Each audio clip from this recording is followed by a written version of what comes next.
girl Shalae. I'm back today with another video. In today's video, we're going to discuss $171 that is paying out to homeschool or virtual parents. We also have $2,200 for migrants that is setting the internet on fire right now. We have a e-locker program, which is a way for you to get your benefits a lot quicker, how to renew for Medicaid and SNAP, and a lot to discuss in this video. So if you want to know what is going on in the lovely world of EBT, you already know what to do.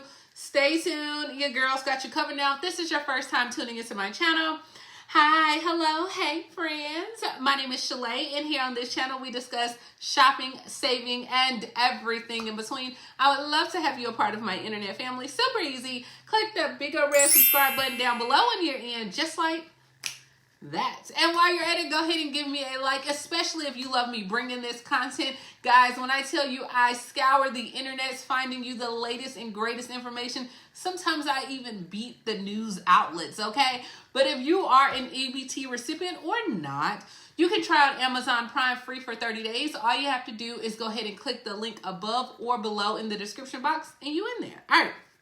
So let's go ahead and address the last video I posted where I confirmed that one-time payments of $100 were going to those that are in New York families that have children 17 or younger. Now, this was additional funding that your governor secured, and this was because this was the funding that some states did not use. So the governor's office said about 120,000 families were eligible for this $100+ payment, and they began issuing them on Tuesdays, and families will be notified by mail as well. So guys, that is one instance where I beat the news outlets, okay? That's why I love y'all, because y'all be sending me all types of emails. Now, let's go ahead and talk about this $171 in homeschool and virtual parents. Now, it's not paying out in all states, but what I have confirmed is North Carolina is paying out, as well as North Carolina is giving out some LIHEAP payments, so that low income home energy assistance program. Yes, so if you have some extra funny deposits on your account, it can come from one of those programs, okay? Now, in North Carolina, though, Davidson County is still struggling to go ahead and pay out their people for food stamps. So a lot of people are going hungry right now, along with their kids as well. But Davidson County said they're about 6 weeks behind in processing recertifications, as well as new applications for food stamps as well. So the Department of Social Services is pulling people from other departments to kind of help with this massive backlog as well. Now, the county says that it is a combination between being short-staffed, as well as the time that it takes to train new employees and the high number of cases. So they said as of right now, I think it's about 13,000 families in Davidson County are on the program, and many of them are running out of options. So a lot of people, they're going to food pantries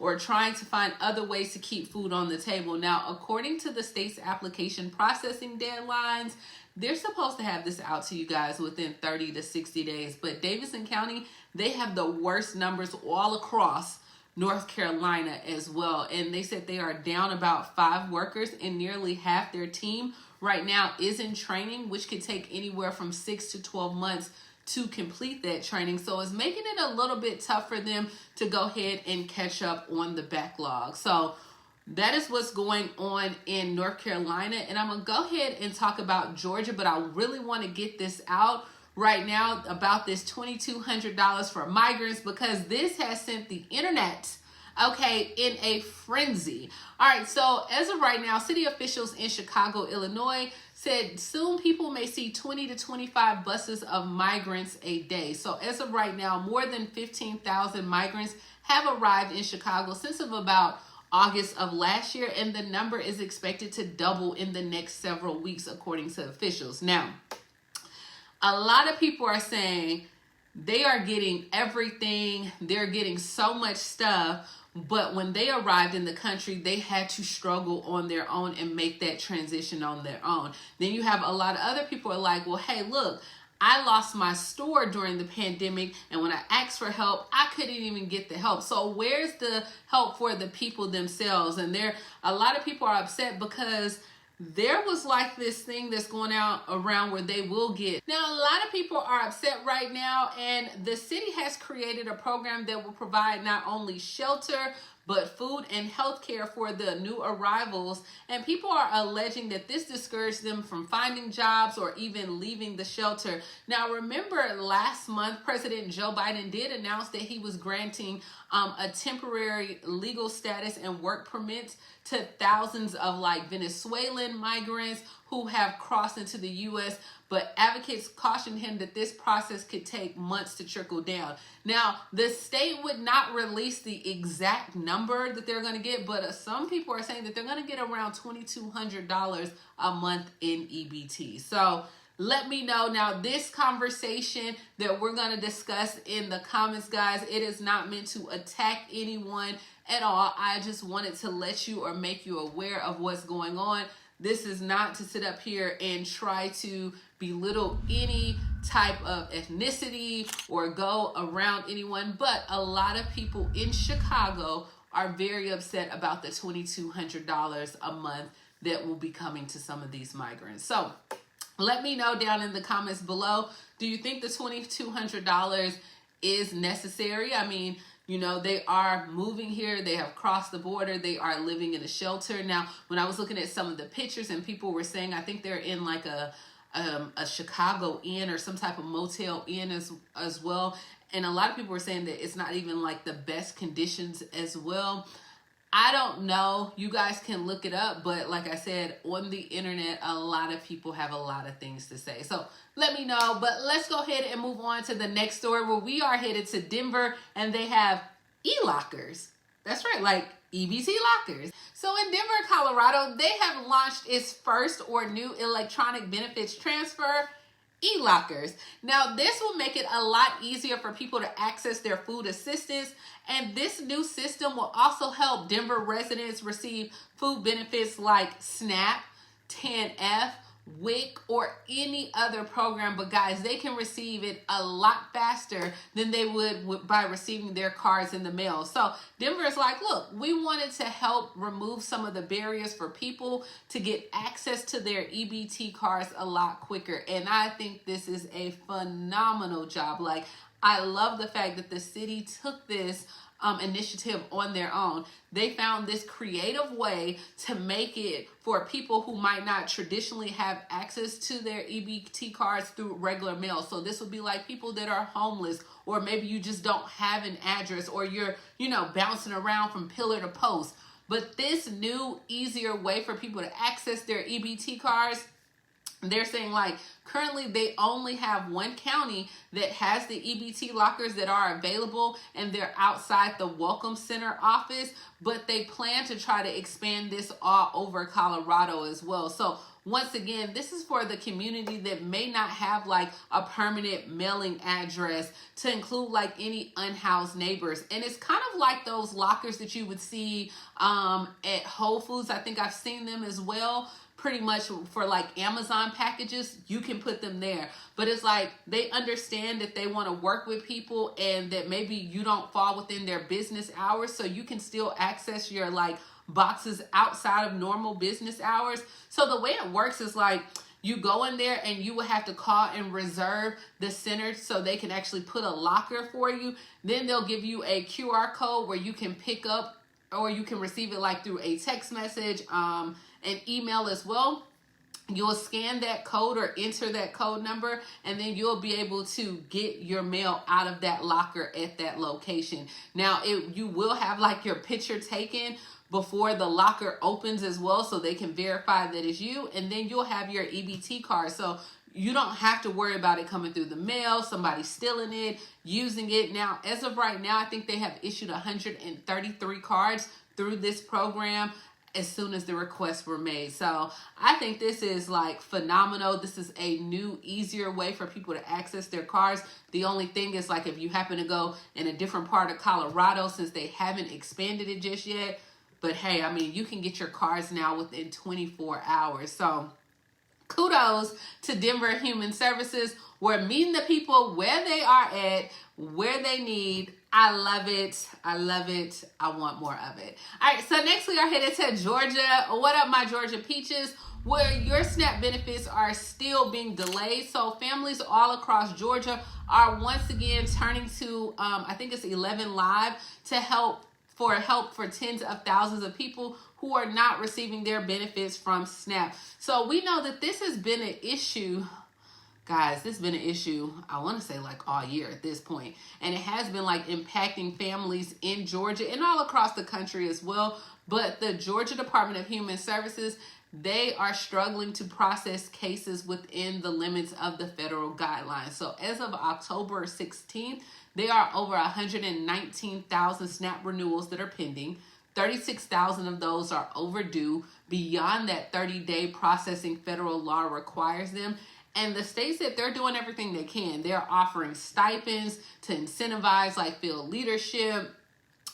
They're offering, of course, overtime for people to add on additional cases as well. They said since January, they have hired 923 new economic support specialist workers.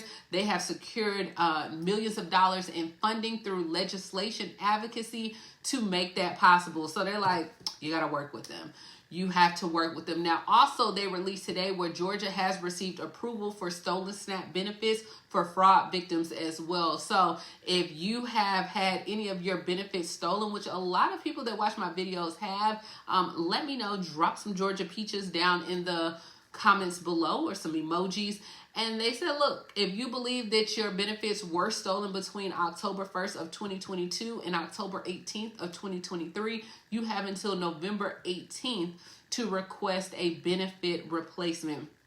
And their team is going to work quickly to develop and implement those replacement benefits as well. Yeah, so that's what we have going on in Georgia, guys. I know. I mean, I'm looking up every day to see if I can find some different things. Next, we are headed to New Mexico, where the Human Services Department want people to renew their Medicaid and SNAP as well. So the Human Service Department said that benefits for Medicaid has been unwinding, with New Mexico having the highest population percentage of people that are on Medicaid in the country.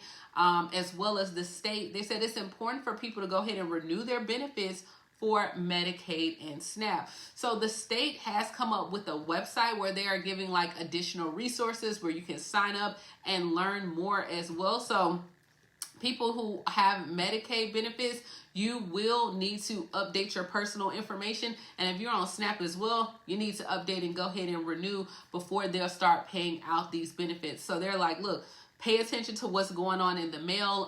If you receive like a turquoise envelope, then they want you to go ahead and pay attention because it's probably going to have your information in there. And they said, look, it's a 3-step process for customers to go ahead and renew their benefits. So don't think just because you got the letter that you're one and done. No, it does not work like that. And also in New Mexico, they do have where they're having a hiring fair that if you want to join their human services as well to be a social worker or to help process benefits, you can go ahead and apply for that as well. So, I mean, I think they said they're like hiring on the spot. So this is how bad it is when it comes to processing those renewals and just being short staffed. I know the other day I was out and about and one lady was talking. She said, if there's all these openings and all these jobs available, how are people affording to pay for, their home and their car? She was like,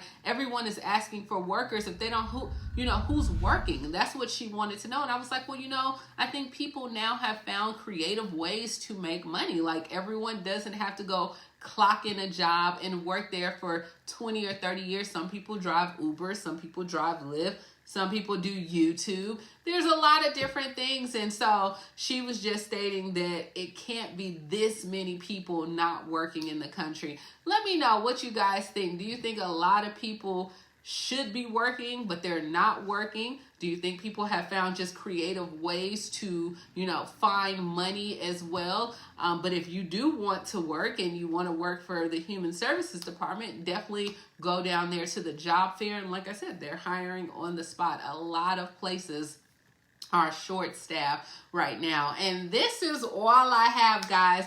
Let me know down in the comments below. What do you think about the $2,200 that is going to migrants? What do you think about the $171 that's paying out for homeschool or virtual students? Now, I know that's in North Carolina. I can't speak for any other state right now. If you are in New York, did you receive that additional $100 as well? Let me know all the things down below. And how long have you been waiting for your EBT to pay out? Because I know I read a lot of your comments and you guys are like, look, I've been waiting forever, Shalae. Can you check for this state? Can you check for that state? And I'm looking. If I can find something, you know I love to bring it to you guys. And this is all I have, guys. This is what's going on in the world of EBT. I'll have a Social Security video coming out this weekend as well.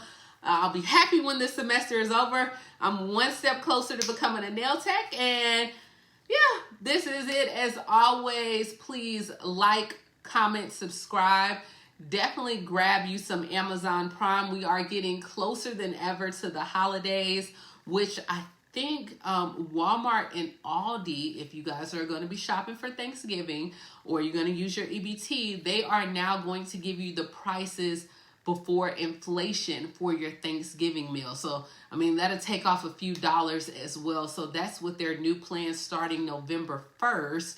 They will actually be giving a reduced cost on some of those items for Thanksgiving. So I think that should be interesting as well. And yeah, this is what we have, guys. So thank you so much for tuning in as always. And I will talk to you later, Gator. Bye, guys. Y'all let me do this whole video with my hair sticking up like alfalfa. It's okay. It's okay. We here. We here like 4 flats. We down like 4 flats. Bye, y'all.